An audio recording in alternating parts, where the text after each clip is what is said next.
ঘরের জানলা খুললেই যদি চারিদিকে শুধু মেঘ আর মেঘ দেখা যায় তবে কেমন লাগবে। আজ আমরা এক্সপ্লোর করব কালিম্পং জেলার কিছু অফবিট জায়গা যা আপনার সিকিমের অভিজ্ঞতাকে টক্কর দেবে। সকালে ঘুম থেকে উঠেই দেখি চারিদিকে মেঘের মেলা, এইসবে শান্ত পাহাড়ি রাস্তা একটু হেঁটে ঘুরে নিলাম। তারপর বাইক নিয়ে চলে গেলাম টিফিন দ্বারা ভিউ পয়েন্টের দিকে। সব থেকে প্রায় 3 কিলোমিটার লাভার দিকে যেতে হয়। বাইকটা রেখে 1 কিলোমিটার ট্রেকিং রুট বা কিছুটা কাঁচা পাথুরের রাস্তা ধরে এখানে পৌঁছানো যায়। এখান থেকে কাঞ্চনজঙ্ঘা 360 ভিউ পাওয়া যায়, যা এক কথায় স্বর্গীয়। টিফিন দ্বারা ভিউ পয়েন্ট থেকে বেরিয়ে আমরা লাভা পেরিয়ে চলে এলাম নেওড়া ভ্যালি ন্যাশনাল পার্কের কোলেই অবস্থিত ছোট্ট একটা গ্রাম কোলাখাম। কোলাখাম থেকে আরো 4 কিলোমিটার খানাখন্দে ভরা পাথুরের রাস্তা পেরিয়ে আমরা চলে এলাম বিখ্যাত ছাঙ্গে ওয়াটারফলস। পাহাড়ের প্রায় 400 ফুট উপর থেকে গড়িয়ে পড়া এই ঝর্ণা গর্জন আর সৌন্দর্য আপনার অফরোডিং এর পুরো কষ্ট ভুলিয়ে দেবে। ঝর্ণার সামনে যাওয়ার জন্য প্রায় 250টি সিঁড়ি ভেঙে নিচে নামতে হয়। ছাঙ্গে ওয়াটারফলসের মায়া কাটিয়ে আমরা ব্যাক করলাম লাভা শহরে। পাইন বনে ঘেরা লাভার প্রধান আকর্ষণ হলো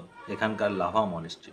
পাহাড়ের চূড়ায় অবস্থিত এই বৌদ্ধ মঠের শান্ত পরিবেশ এবং তিব্বতীয় স্থাপত্যশীল মানেই ভেতরে এক অদ্ভুত শান্তি এনে দেয়। লাভার আবহাওয়া সারা বছরই বেশ ঠান্ডা এবং কুয়াশায় ঢাকা থাকে। সারাদিন এত সুন্দর জায়গা ঘুরে সন্ধ্যার দিকে আমরা ফিরে এলাম ঋষভের সানরাইজ হোমস্টেতে।